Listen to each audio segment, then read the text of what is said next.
हिंदुस्तान के इस ऐतिहासिक शहर को नवाबी नगरी भी कहा जाता है। ये नगरी अपनी ऐतिहासिक इमारतों के लिए भी मशहूर है। जामा मस्जिद, घंटाघर, सुनहरी कोठी और रिहायशी की कई पुरानी हवेलियों का शुमार भी इन ऐतिहासिक इमारतों में होता है। हिंदुस्तान के इतिहास में कई रियासतों का नाम युद्ध कौशल के लिए सुनहरे अक्षरों में लिखा हुआ है। वीरों की धरती राजस्थान के बारे में बात हो तो आज भी चित्तौड़गढ़, जयपुर, जोधपुर, उदयपुर आदि शहरों के रियासतों के नाम ही आते हैं। लेकिन एक रियासत जो 19वीं शताब्दी की शुरुआत में ऐसी भी उभरी जिसने अपनी बहादुरी की ताकत और शूरवीरता की कहानियों से आसपास की रियासतें ही नहीं बल्कि ईस्ट इंडिया कंपनी को भी चौंका दिया था। ये रियासत टोंक कहलाती। टोंक रियासत के पास उस समय 200 तोपें थीं और भारी मात्रा में गोला बारूद भी। नवाबी रियासत को अपने जामे अमल में पहुंचाने के पीछे जो किरदार रहा उसका नाम था अमीरुद्दौला, एक बहादुर महत्वाकांक्षी मुस्लिम सरदार जिसने अपनी खुद की फौज बना ली थी। ये फौज अपने युद्ध कौशल, चालाकी, पराक्रम से किसी भी दूसरी रियासत के छुड़ा सकने की ताकत रखती थी। ये फौज अपने युद्ध कौशल, चालाकी, पराक्रम से किसी भी दूसरी रियासत के छक्के छुड़ा सकने की ताकत रखती थी। इनकी एक कैवेलरी ईस्ट इंडिया कंपनी की कैवेलरी के स्टैंडर्ड तक की थी। फौजियों का पराक्रम इतना था कि इनके सिर्फ 7 जवानों ने एक बार पूरे एक किले पर कब्जा कर लिया। जयपुर रियासत जो बेशक एक बड़ी रियासत थी उसे लेकिन कई बार इन्होंने जाकर चौथ वसूली भी करी। अब बात करते हैं जसवंत राव होलकर की, एक मराठा जिनका दबदबा ग्वालियर के आसपास की ज़मीनों में था।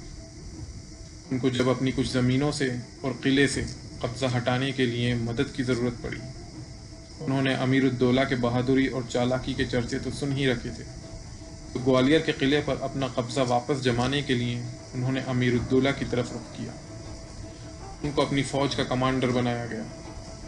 अमीरुद्दौला की मदद से न सिर्फ उसने अपनी जीत दर्ज करी बल्कि इन दोनों ने पिंडारियों की मदद से एक जवानों का काफ़ी बड़ा लश्कर भी बना लिया था, जिसका काउंट लगभग 40,000 तक पहुंच गया था। अंग्रेज़ों ने जब 1806 में जसवंत राव को हराया तब टोंक रियासत की सभी ज़मीनों पर अमीर खान यानी अमीरुद्दौला का दबदबा बढ़ता चला गया। ये भी सही है कि नवाब अमीरुद्दौला तथा उनके बाद के नवाब धन के लिए प्रदेश के कई राजाओं के लिए युद्ध किया करते थे, कई राजाओं के लिए राशि भी वसूला करते थे। ऐसा ही एक उदाहरण ये भी है कि जयपुर तथा जोधपुर के बीच उदयपुर की एक रानी को लेकर झगड़ा हो गया था, तो जयपुर की ओर से मिली राशि के चलते जोधपुर से युद्ध करने के लिए चल पड़े।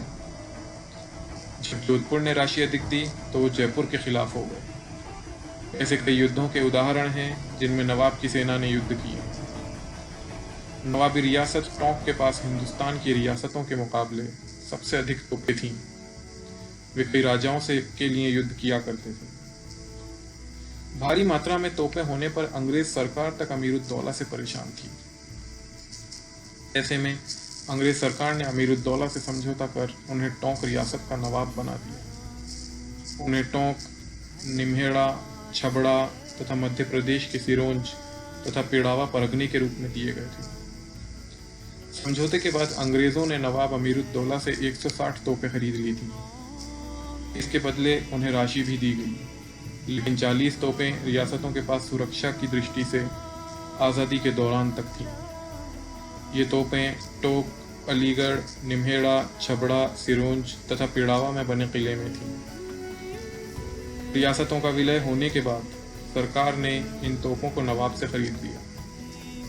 टोंक की नवाबी रियासतकालीन कई तोपें तो वर्तमान में कलेक्ट्रेट, जिला पुलिस अधीक्षक कार्यालय, पुलिस लाइन परिसर, कोतवाली आदि इनके बाहर तथा मौलाना अबुल कलाम आज़ाद अरबी फारसी शोध संस्थान सहित अन्य सरकारी कार्यालयों की शोभा बढ़ा रही है। नवाब अमीरुद्दौला ने 1817 में टोंक रियासत की स्थापना करी और अपनी मृत्यु होने तक यानी कि सन 1834 तक वो टोंक के नवाब रहे।